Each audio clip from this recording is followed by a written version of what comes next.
جاگیردار، سرمایہ دار اور فوجی ڈکٹیٹر تینوں کی نفسیات ایک ہے، اور تینوں کی نفسیات جمہوریت کی نفی ہے۔ حقانی صاحب، تینوں کی نفسیات جمہوریت کی نفی پر قائم ہے۔ جاگیردار، اس کا براٹ اپ ایسے ماحول میں ہوا ہے، اس کی نفسیات نے نشو و نما ایسے ماحول میں پائی ہے کہ اس نے جس بیٹی کو پسند کیا اس کو اٹھا لیا۔ اسے قوم کی بیٹی کی عزت اپنی بیٹی کی عزت دکھائی نہیں دیتی۔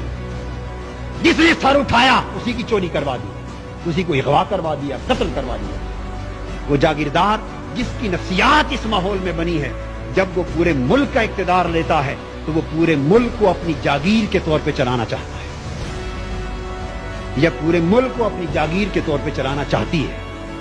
دونوں صورتیں۔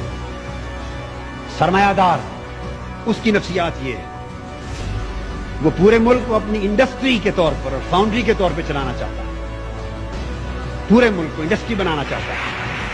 اس لیے کہ سرمایہ دار نے پوری زندگی ایک ہی سبق سیکھا ہے، ایک ہی سبق سیکھا ہے کہ دنیا کا کوئی کام پیسے کے بغیر نہیں ہوتا، اور کوئی کام ایسا نہیں جو پیسہ لگائیں تو ہو نہ سکے۔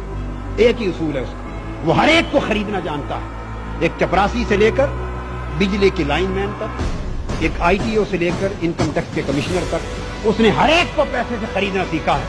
جب وہ ملک کے اقتدار پہ آتا ہے وہ سارے ادارے پیسے سے خریدنا چاہتا ہے، اس سے پورے کے پورے ملک کا سسٹم تباہ و برباد ہوتا ہے۔ اس کے ذہن میں بھی جمہوریت کی نفی ہے۔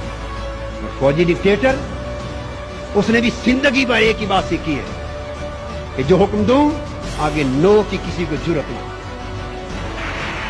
جب وہ اقتدار پر آتا ہے تو وہ پورے ملک کو بٹالین کی طرح چلانا چاہتا ہے۔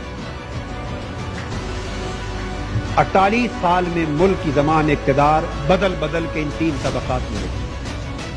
یہی وجہ ہے کہ چہرے ہی بدلتے رہے ہیں، نظام نہ بدلنا تھا نہ بدل سکا، اور نہ بدلے گا جب تک اقتدار کی کرسیوں پر جاگیردار، سرمایہ دار، وڈیرے قابض ہیں۔ اس وقت تک اس ملک کی تقدیر، اس ملک کا نظام، اس ملک کے غریب کا مقدر کبھی بدل نہیں سکتا۔ اگر غریب کو اپنا مقدر بدلنا ہے تو اقتدار ان سے چھیننا ہوگا، ان ایوانوں سے ان کو نکالنا ہوگا۔ حاضرین محترم، اس لیے تینوں طبقات، حاضرین محترم، انقلاب نعروں سے بھی نہیں آئے گا۔ انقلاب خون مانگتا ہے، خون مانگتا ہے، انقلاب قربانیاں مانگتا ہے۔